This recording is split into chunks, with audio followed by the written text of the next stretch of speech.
Guys आज की इस क्लास में हम लोग प्रेजेंट के सारे स्ट्रक्चर्स पढ़ने वाले हैं। इसके पहले भी मैंने 2 वीडियोस अपलोड किए थे जिसमें मैंने फ्यूचर और पास्ट के सारे स्ट्रक्चर्स आप लोगों को पढ़ाए थे और आपने उसे काफ़ी पसंद किया। कुछ बच्चों की कमेंट्स आई थी कि मैम आप प्रेजेंट के भी सारे स्ट्रक्चर्स पढ़ाइए।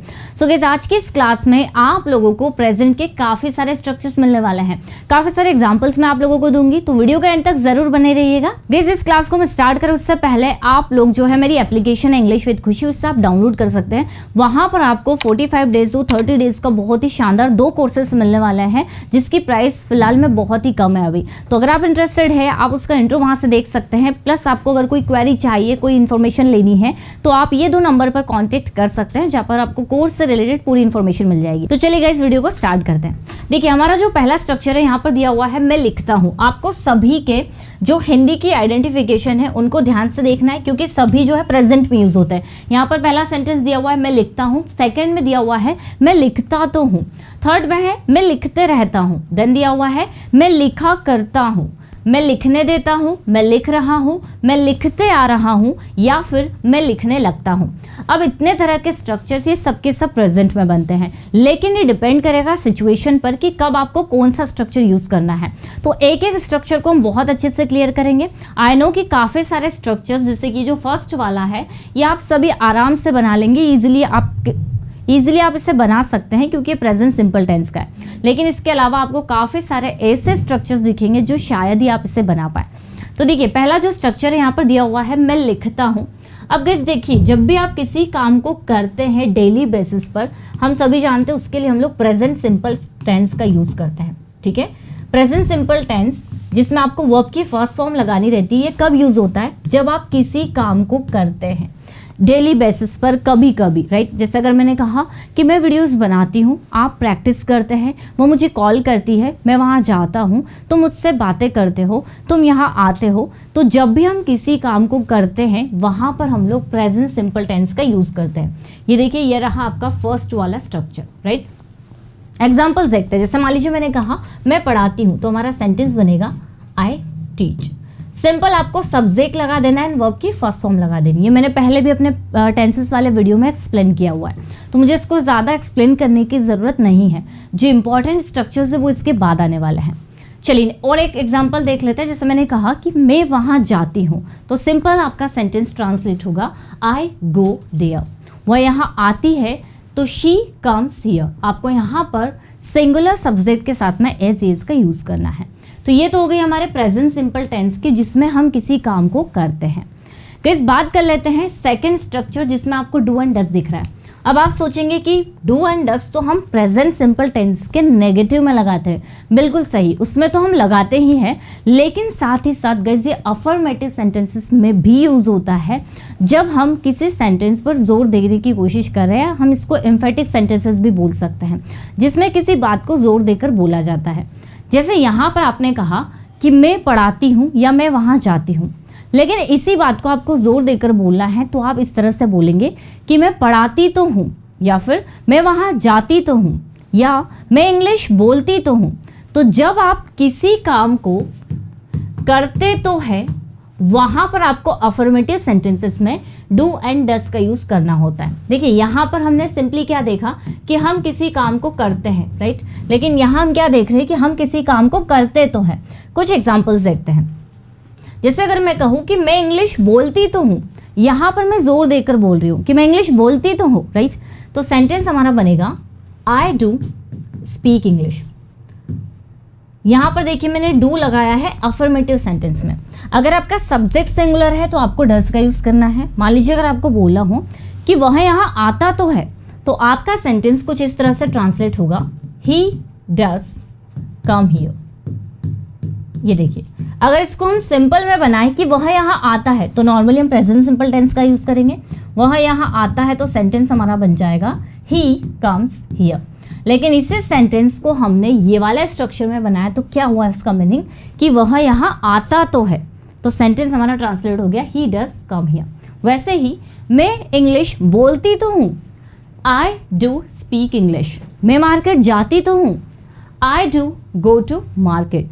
वह तुम्हारी मदद करता तो है, he does help you. Clear? तो याद कर लीजिएगा, इस जब भी आपको किसी सेंटेंस पर जोर देकर बोलना हो वहां पर आपको अफर्मेटिव सेंटेंसेस में डू एंड डज लगाना है जब आप प्रेजेंट की बात करेंगे, जब आप किसी काम को करते तो है।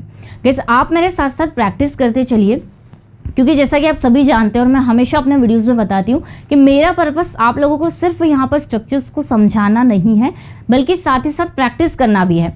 इसलिए मैं आप लोगों को काफ़ी सारे एग्जांपल्स देती हूँ और जो आप लोगों को पसंद भी आते हैं। ठीक है, तो आप मेरे साथ साथ प्रैक्टिस करिए ताकि हम लोग जितने भी स्ट्रक्चर्स हम लोग इस क्लास में पढ़ रहे हैं, इस वीडियो में देख रहे हैं, वो हमें अभी के अभी लर्न हो जाए। चलिए आगे बढ़ते हैं। अब गाइस मान लीजिए आप किसी काम को करते आ रहे हैं या फिर करते रहते हैं। पहले हम करते रहते हैं वाला स्ट्रक्चर देखेंगे, तो वहाँ पर आपको कीप के साथ में आईएनजी का यूज़ करना है। मान लीजिए आप किसी एक्शन को, किसी वर्क को आप लगातार करते रहते हैं, राइट, तो वहाँ पर आप लोग कीप के साथ आईएनजी लगेंगे। इसकी हम हिंदी आइडेंटिफिकेशन की अगर बात करें तो हम किसी काम को करते रहते हैं, जारी रखते हैं, उस सेंस में इसका सेंटेंसेस बनेंगे। जैसे मान लीजिए मैंने कहा कि मैं इंग्लिश बोलते रहती हूँ, तो सेंटेंस होगा आई कीप स्पीकिंग इंग्लिश।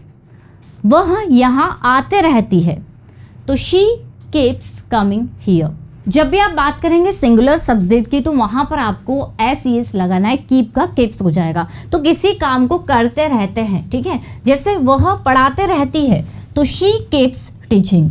मैं वहाँ जाते रहती हूँ, आई कीप गोइंग देयर। मैं प्रैक्टिस करते रहती हूँ, आई कीप प्रैक्टिसिंग। तो आप इसे भी याद कर लीजिए, जब आप किसी काम को करते रहते हैं वहाँ पर आपको कीप का यूज़ करना है। चलिए शॉर्ट में क्विक रिवीजन, इसमें हम किसी काम को करते हैं, इसमें हम किसी काम को करते तो हैं, प्लस इसमें हम किसी काम को करते रहते हैं। क्लियर? चलिए आगे बढ़ते हैं। अब गाइस यहाँ पर दिया हुआ is am are used to and verb में आईएनजी। ये कब आपको यूज़ करना है? जब आपको किसी काम को करने की आदत है। हैबिचुअल एक्शन ऑफ प्रेजेंट, मान लीजिए प्रेजेंट में आप किसी काम को करते हैं, या फिर हम इसको ऐसे समझ सकते हैं किया करते हैं। देखिए आपने अगर मेरा बेसिक मॉडल का वीडियो देखा होगा तो उसमें आपने यूज्ड टू के साथ में V1 देखा होगा, जिसमें हम पास्ट की हैबिट्स की बात करते हैं, जिसमें किसी काम को हम पहले या पास्ट में किया करते थे, हैबिचुअल एक्शन के लिए यूज़ किया जाता है। वैसे ही इस प्रेजेंट में जब आपकी कोई हैबिट है आप उसे अक्सर किया करते हैं, राइट, रिपीटेड एक्शन, तो वहाँ पर आपको is am are used to and verb में आईएनजी का यूज़ करना है। कुछ एग्जाम्पल्स देखते हैं। जैसे मैंने कहा कि मैं वहाँ जाया करती हूँ, तो ये मेरा रिपीटेड एक्शन हैबिचुअल हैबिट को शो करता है, प्रेजेंट के हैबिट को। मैं वहाँ जाया करती हूँ तो I am use to going there. अब यहाँ पर आपको यूज टू के बाद में वर्ब में आईएनजी लगाना है, ठीक है। ओके, मैं टीवी देखा करती हूँ, या फिर हम इसे ऐसे भी बोल सकते हैं कि मुझे टीवी देखने की आदत है, तो I am use to watching TV. मतलब ये प्रेजेंट के आपके हैबिट को शो करता है, ओके। या फिर हम कहें कि वह मुझे कॉल किया करती है, या फिर वह मुझसे बातें किया करती है, तो सेंटेंस होगा she is used to talking to me. मैं सेंटेंसेस बनाया करती हूँ, या फिर मैं गाने सुना करती हूँ। ये मेरी प्रेजेंट की हैबिट को शो कर रहा है। तो एक ये रिपीटेड एक्शन के लिए यूज़ होता है, प्रेजेंट के रिपीटेड एक्शन जो आप अक्सर किया करते हैं। तो मैं गाने सुना करती हूँ, I am used to listening to music, I am used to listening to music. Clear? तो ये वाला स्ट्रक्चर आपको यूज़ करना है जब आप किसी काम को किया करते हैं हैबिट्स के लिए, प्रेजेंट के हैबिट्स के लिए। चलिए आगे बढ़ते गए। यहाँ पर दिया हुआ let and objective case V1 in object. ये स्ट्रक्चर आपको तब यूज़ करना है जब कोई एक्शन, कोई काम आप खुद नहीं करते हैं, किसी और को करने देते हैं। देखिए इसे ऐसा समझ सकते हैं। यहाँ पर मान लीजिए मैंने कहा कि मैं गाना गाती हूँ, तो सिंपल हमारा सेंटेंस बना आई सिंग अ सॉन्ग। लेकिन ये वाला स्ट्रक्चर ऐसा है जिसमें आप किसी और को काम करने देते हैं। जैसे इसका एग्जाम्पल हो सकता है, मैं आपको गाना गाने देती हूँ, तो यहाँ पर गाना गाने का काम मैं नहीं कर रही हूँ, मैं आपको अलाउ कर रही हूँ, मैं आपको गाने देती हूँ। तो ऐसे सिचुएशन में आपको ये वाले स्ट्रक्चर का यूज़ करना है, और ये भी प्रेजेंट का ही है। तो इसकी जो पहचान होगी, हिंदी की आइडेंटिफिकेशन होगी, वो होगी जिसमें हम किसी काम को या किसी को कुछ करने देते हैं। जैसे मैं आपको बोलने देती हूँ, वह मुझे पढ़ाने देता है। मैं आपको प्रैक्टिस करने देती हूँ, मैं बच्चों को टीवी देखने देती हूँ, वह मुझे काम करने देती है, इस तरह से। तो यहाँ पर हमें लेट का यूज़ करना है, ऑब्जेक्टिव केस, जिसमें हम यहाँ पर आप देख सकते हैं ऑब्जेक्टिव केस में आपको यूज़ करना है me, him, her, them, us and you का यू ही रहेगा। तो अगर मैं ये कहूँ कि मैं उससे जाने देती हूँ, मैं नहीं जाती हूँ, यहाँ पर मैंने कहा मैं उससे जाने देती हूँ, तो सेंटेंस हो गया आई लेट हर गो। अगर गर्ल है तो हर की बात हर लगाएंगे, और अगर हम बॉय की बात करें तो हमें हिम का यूज़ करना है। मैं आपको बोलने देती हूँ, आई लेट यू स्पीक। आप मुझे वहाँ जाने देते हो, you let me go there. जैसे कि एस वाला कॉन्सेप्ट आपको हर प्रेजेंट टेंस में याद रखना है। जैसे हमने यहाँ पर एस लगाया सिंगुलर के साथ में, यहाँ पर हमने कीप का कीप्स किया सिंगुलर के साथ में, उसी तरह से यहाँ पर लेट का लेट्स हो जाएगा जब आप बात करेंगे सिंगुलर सब्जेक्ट की। जैसे अगर मैंने कहा कि वह मुझे बोलने देती है, यहाँ पर सिंगुलर सब्जेक्ट है, तो शी लेट्स मी स्पीक। वह मुझे जाने देती है, शी लेट्स मी गो। वह मुझे मेरा काम करने देती है, तो she let's me do my work. Clear? So guys याद कर लीजिए, ये वाला स्ट्रक्चर भी बहुत ज़्यादा यूज़फुल है स्पोकन इंग्लिश के लिए, डे टू डे लाइफ की कॉन्वर्सेशन के लिए, जिसमें आप काम नहीं करते हैं, आप किसी और को करने देते हैं। चलिए आ जाते हैं हमारे नेक्स्ट वाले स्ट्रक्चर पर, हैज़ बीन प्लस आईएनजी।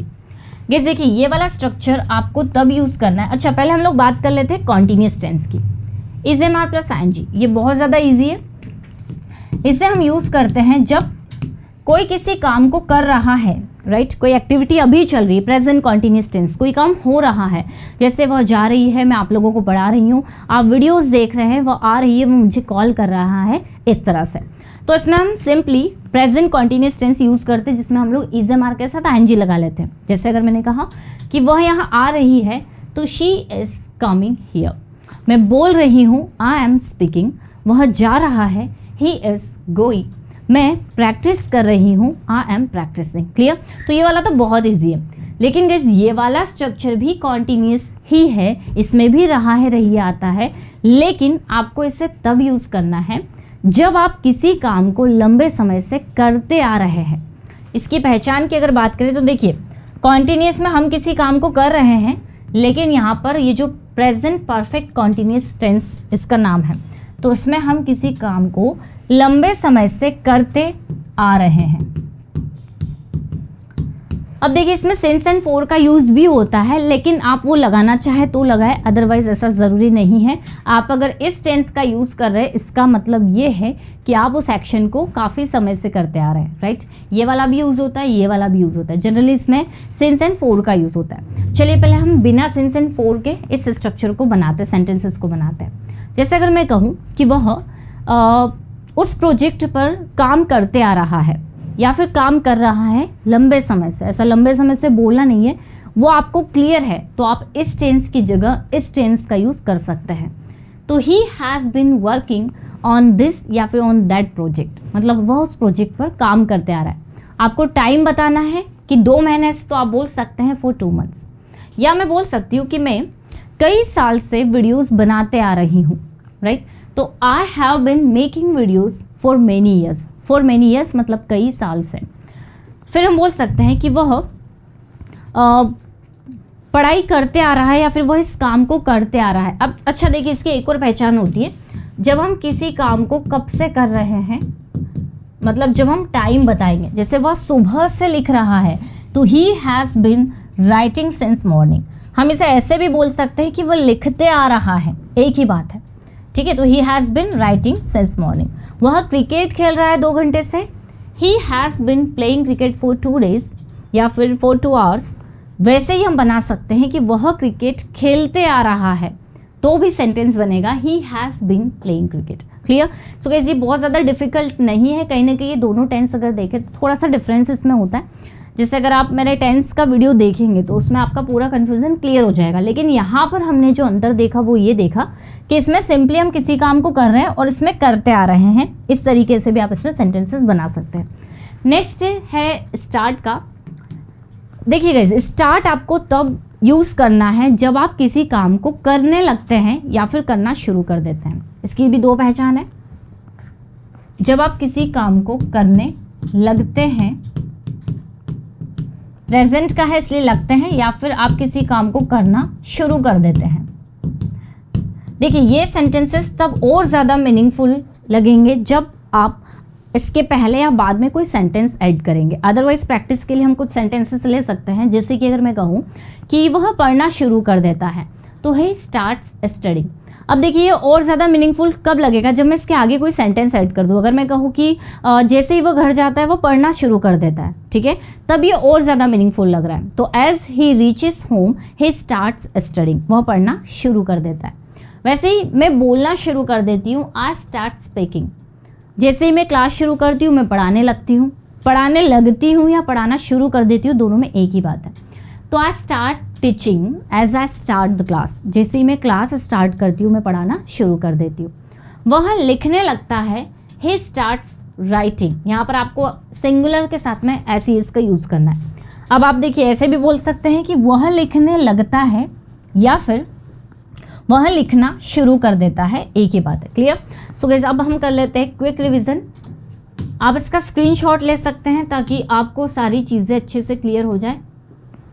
अब देखिए इसमें हमने देखा कि हम किसी काम को करते हैं, राइट। इसमें हमने देखा हम किसी काम को करते तो है, इसमें हम किसी काम को करते रहते हैं, इसमें हम किसी काम को किया करते हैं हैबिट्स के लिए, इसमें हम किसी और को कुछ करने देते हैं। ये वाला यूज़ करना है जब आप किसी काम को लंबे समय से करते आ रहे हैं। इसमें करने लगते हैं या करना शुरू कर देते हैं, एंड ये है हमारा प्रेजेंट कॉन्टिन्यूस टेंस, जिसमें आप नॉर्मली किसी काम को कर रहे हैं। प्रेजेंट कॉन्टिन्यूस टेंस आपको यूज़ करना है, इज़ेमार के साथ में वो में आईएनजी। आई होप गाइस ये वाला वीडियो आप लोगों के लिए हेल्पफुल रहा होगा, जिसमें हमने सारे स्ट्रक्चर्स प्रेजेंट के देखे। अगर आप कोर्स करना चाहते हैं तो आप ये वाले 2 नंबर पर कांटेक्ट कर सकते हैं। आप एप्लीकेशन डाउनलोड कर लीजिए इंग्लिश विद खुशी, जहाँ पर आपको फ्री स्टडी मटेरियल सारी चीज़ें मिलेगी। कोर्स की इन्फॉर्मेशन के लिए आपको इस नंबर पर कांटेक्ट करना है। गाइस अगर वीडियो अच्छा लगा है तो लाइक शेयर ज़रूर करिएगा, और आपको किस टॉपिक पर वीडियो चाहिए मुझे कमेंट करके ज़रूर बताइएगा। मिलते हैं हम लोग अपनी नेक्स्ट क्लास में। Till then bye bye, take care.